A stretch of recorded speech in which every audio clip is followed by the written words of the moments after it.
Bonjour à tous l'équipe, j'espère que vous allez bien, que tout se passe bien de votre côté. On se retrouve cette semaine pour une nouvelle vidéo, je suis hyper content de vous retrouver. Alors comme vous avez pu le voir dans le titre, aujourd'hui on se retrouve pour un petit bilan concernant toutes les positions que j'ai pu prendre durant le mois de mai. Alors pour être tout à fait honnête avec vous, c'est le mois qui a été le plus fructueux me concernant. C'est vrai que j'ai eu des performances qui étaient juste extraordinaires, donc je me devais de vous partager ça sur la chaîne. J'espère donc que la vidéo vous plaira et vous viendra en aide, c'est parti. Juste avant de commencer à vous présenter les différentes positions, je tiens quand même à vous faire un petit disclaimer. Sachez que j'ai déjà partagé une partie de ces positions sur Instagram en story, mais également sur le groupe Telegram privé. Pour les personnes qui ne sont pas au courant, j'ai tout simplement créé une formation dans laquelle en fait je vous apprends ma stratégie pas à pas, et en fait je vous accompagne au quotidien via du coup un groupe Telegram où vous pouvez me poser toutes vos questions, et je suis là du coup pour vous aider, pour vous accompagner tout naturellement. Donc pour les personnes que ça intéresse, n'hésitez pas à checker le premier lien qui se trouve dans la description si vous êtes intéressé par le milieu de la finance. Sachez que j'ai une formation qui est vraiment dédiée aux débutants, donc c'est vraiment une formation qui vous prend du début jusqu'à la fin, donc vraiment une personne qui n'a aucune connaissance jusqu'à la rentabilité. Je vous accompagne, il n'y a aucun abonnement à payer, il n'y a rien à faire, il faut juste prendre la formation pour du coup intégrer le groupe privé sur Telegram, et du coup dans ce groupe je vous partage toutes les positions, donc voilà, c'est pas du vent que je vous raconte aujourd'hui, toutes ces positions ont bien été partagées, je vous mettrai des preuves à l'écran, il n'y a pas de problème.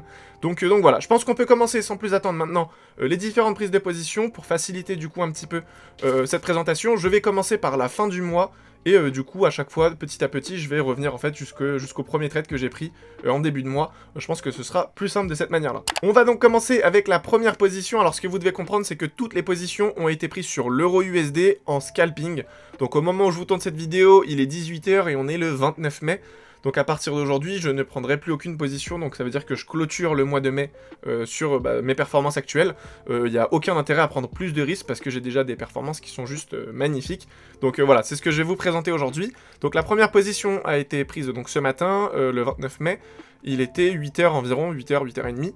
Donc ce qu'il faut comprendre, c'est que moi j'ai tout le temps la même stratégie et je mets toujours la même stratégie en place. Donc premièrement, j'identifie une supply ou une demand. Donc en fonction de la structure du marché, etc. C'est ce que je vous apprends dans la formation. Donc ici, j'avais repéré en fait une supply zone très intéressante. Alors pourquoi tout simplement parce qu'elle est placée en fait au-dessus donc de la liquidité de la session asienne. Ce que vous devez comprendre, c'est que durant la session asiatique, le marché va en fait créer de la liquidité. Et du coup, à l'ouverture de la session de Londres, le marché va venir récupérer cette liquidité. Donc la session asiatique est ici, la session de Londres c'était là, donc à l'ouverture. Donc le prix est venu rebondir sur cette supply, et donc je suis passé en fait en 1 minute pour chercher une manipulation. Cette supply n'était pas pertinente tout simplement parce qu'elle a été mitigated durant la session asiatique, et au-dessus il n'y avait pas énormément de liquidité. On peut voir que la bougie, donc là en rouge, est déjà venue mitigated en fait, les bougies vertes. Donc on va passer en 1 minute, je vais vous montrer la manipulation. Donc là quand c'est une supply, vous le savez sûrement, on cherche tout simplement à repérer une distribution, parce qu'on attend du coup une chute du marché. Donc on peut apercevoir ça ici, BC, AR, ST, en dessous du coup la liquidation, le petit UT, et j'étais rentré directement à la cassure. Donc en fait j'explique à chaque fois que je prends une position sur Telegram comment j'ai pris cette position, pourquoi, et voilà. Donc là j'ai également partagé mon TP, et j'avais tout simplement en fait visé voilà, le lot de la session asiatique. Et ici du coup j'avais 9,50 à peu près en RR. Donc voilà, c'était un trade qui était vraiment exceptionnel, magnifique, parce que le prix a vraiment coulé. Donc à partir de là, à partir de à peu près ce niveau là, j'étais passé à BE. Donc voilà, vraiment j'explique tout ça sur Telegram. J'étais passé à BE, le prix n'est jamais revenu me chercher. Donc voilà, c'était mon dernier trade sur le mois de mai, j'étais sorti à plus 9,50. Donc voilà, je vous mettrai également un petit screen à l'écran, hein, il n'y a pas de problème, c'est des trades que je prends. Et voilà, donc ça c'était le dernier trade sur le mois de mai. Donc ce qu'on va faire maintenant, c'est que je vais repasser sur le trade du 25 mai. Alors ce qu'il faut comprendre, c'est que je ne trade pas tous les jours, j'ai un setup précis en fait que j'attends, et quand il ne se réalise pas, je ne prends aucune position, et quand le setup du coup se réalise, bah tout naturellement, je saute sur l'occasion. Alors, on va passer là. Donc là, c'était dans une demand, donc là c'était à l'achat. Ce qu'il faut comprendre, c'est que l'euro USD, je l'ai quasiment short durant tout le mois, et la seule fois où j'ai décidé de le long, donc d'acheter, c'était donc pour un retracement. Malheureusement, ça s'est pas très bien passé, puisque j'ai pris un stop loss et un BE le même jour. Comme vous le savez, je suis limité à 2 prises de position par jour. Ça veut dire qu'à partir de 2 positions, je ne trade plus de la journée. Donc là, c'est ce qui s'est passé.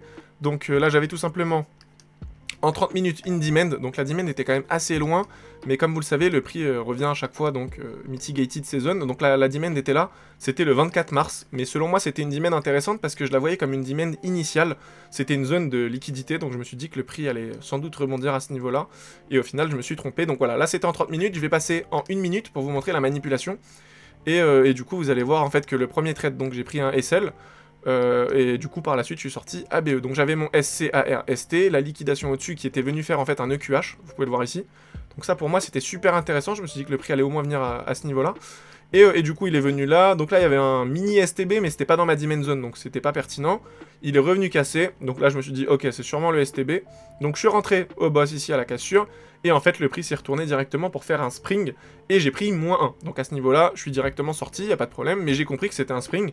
Donc je me suis dit, potentiellement, si le trade remonte un petit peu dans mon sens et me refait du coup une cassure, je peux prendre la position. Donc c'est ce qui s'est passé. Au niveau du boss, j'ai pris du coup un nouveau trade. Il est monté nous faire un EQH, comme on peut le voir ici.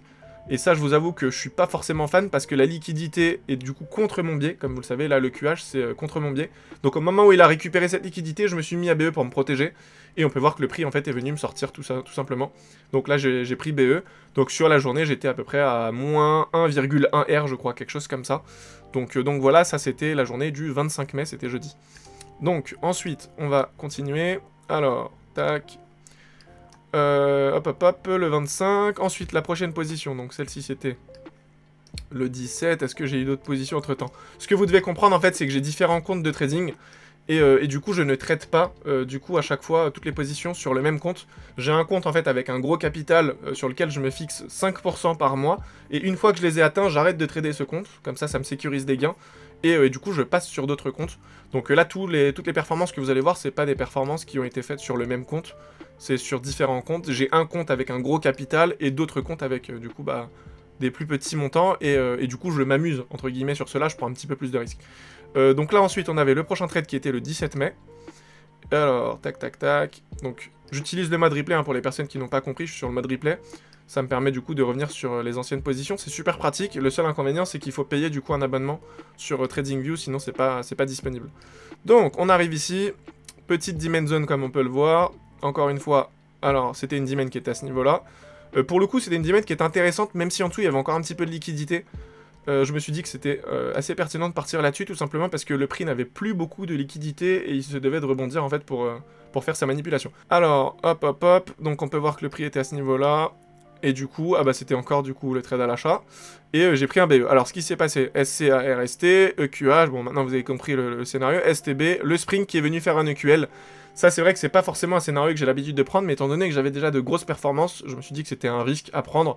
Au pire je prendrais -1, c'était pas très grave. Donc voilà, le scénario s'est réalisé à moitié parce qu'il est venu jusqu'à ma trading range, donc la tiers, comme vous le savez c'est au niveau du automatic rally. Et du coup à ce niveau-là, quand j'ai vu le prix ralentir, j'ai tout simplement passé mon trade à BE. Et je me suis dit, bah s'il doit me sortir, il me sortira. Donc là on peut voir qu'il est venu me sortir tout bêtement. Et voilà, sinon j'avais un target du coup à 5,70 R. Et honnêtement, c'était quelque chose qui était vraiment réalisable parce qu'il y avait énormément de liquidité. Malheureusement, ça s'est pas passé comme prévu. Donc là, j'ai une perte, 2 BE et un TP du coup de plus ou moins 9 R. Donc c'était quand même assez intéressant. Donc ensuite, on va enchaîner avec le prochain trade qui était du coup, si je ne dis pas de bêtises, ici. Donc c'était le 12 mai. C'était vendredi. Là, vous pouvez voir qu'on a déjà fait la moitié du mois. J'ai dû prendre 3 ou 4 positions. Hein. Moi, je suis pas quelqu'un à être toute la journée sur les graphiques et prendre des milliers de positions, pas du tout. J'essaye vraiment de filtrer, de prendre que les meilleurs. Et en règle générale, ça fonctionne plutôt bien. Donc ici, on arrive là dans une belle supply.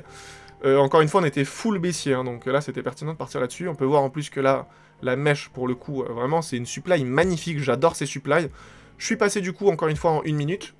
Et j'ai tout simplement identifié ma distribution BCARST. On est venu faire un EQL juste ici. Et après, il est venu du coup liquider et nous faire un UT. Que je n'ai pas écrit, je sais pas pourquoi. Hop, UT, je vous écris ça tout de suite. Nickel. Et il est venu du coup nous faire la petite cassure, j'ai pris la position. Et du coup, directement, 5,10 R, j'avais visé le lot asiatique. Le lot de la session asiane. Donc voilà, plus 5,10, c'est un trade magnifique. Vous pouvez voir là, il y a eu franchement aucune hésitation. Le prix, il a direct coulé. Ça, c'est des trades. Bon, ça n'arrive pas souvent, mais quand ça arrive, ça fait plaisir, je vais pas vous mentir. Donc ça, c'était le 12. Ensuite, on va enchaîner là. J'avais fait du coup le 10, donc c'était mercredi. En règle générale, j'ai remarqué quand même que Le mercredi et le jeudi, j'ai quand même des bons setups. Là, c'était un vendredi, c'était un peu exceptionnel. Mais j'ai remarqué, via du coup mon journal de trading, que le mercredi et le jeudi, ça se passe souvent très bien. Donc bon, voilà, après, encore une fois, c'est pas quelque chose qui est tout le temps... voilà, c'est pas tous les jeudis, tous les mercredis, il faut tout le temps être sur le marché et suivre. Mais c'est vrai que de manière générale, le mercredi et le jeudi, j'ai des bons setups. Donc ensuite, c'est pareil, BCA RST, tac, tac, tac. Et là, du coup, il m'avait trail stop, je me rappelle de cette position, j'étais assez frustré.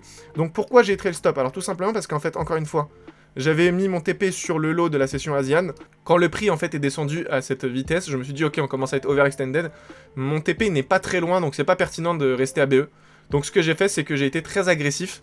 Et en fait, bah, j'ai tout simplement décalé à chaque fois mon stop loss. Pour, bah, du coup, s'il me sort, bah, au moins, voilà, je sécurise des gains, quoi. Et c'est ce qui s'est passé. Donc là, tac, tac, tac. Donc là, à ce moment-là, je l'avais décalé là.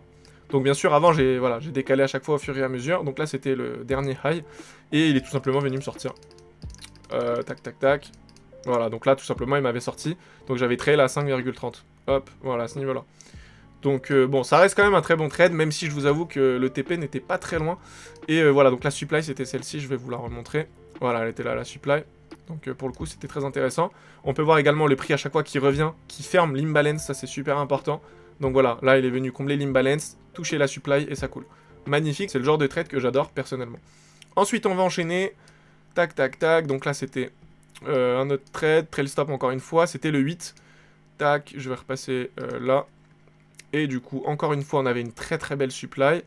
Hop, et encore une fois, donc j'ai trail stop 3,60. Donc la supply était là. Je pense que vous l'avez remarqué. Pourquoi j'ai pas pris tout le corps? Bah tout simplement parce qu'on peut voir la bougie rouge ici qui est venue mitigated. Donc du coup, hop, je le décale là. Et ensuite, on peut revoir du coup des bougies qui sont revenues mitigated. Mais il restait quand même pas mal de liquidités. Donc je l'ai tout simplement décalé là. Encore une fois, c'était la session asiatique, création de liquidité. Le prix vient tout simplement récupérer en fait toute la liquidité avant de me donner mon petit mouvement baissier qui fait plaisir. BCA RST, liquidation en dessous. Là, on attendait du coup la liquidation au-dessus via l'UT. Voilà, nickel. Donc cette bougie, c'est souvent une bougie de liquidation. Je pense que vous l'avez remarqué, mais souvent, les bougies de liquidation, ça se fait uniquement avec des mèches et pas forcément avec le corps. Donc ça, pour moi, c'est souvent un bon signal.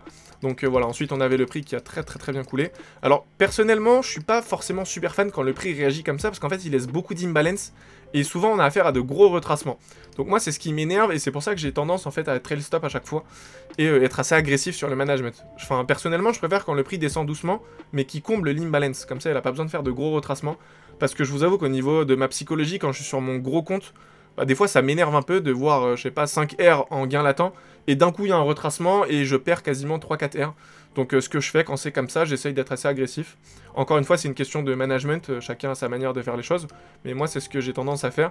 Après, quand j'ai déjà quelques gains qui ont été réalisés sur le mois, bah, j'ai tendance à être quand même un peu plus tranquille et laisser le prix faire sa vie. Mais voilà, là c'est vrai que c'était en début de mois, donc j'ai été assez agressif et m'a sorti du coup à 3,60.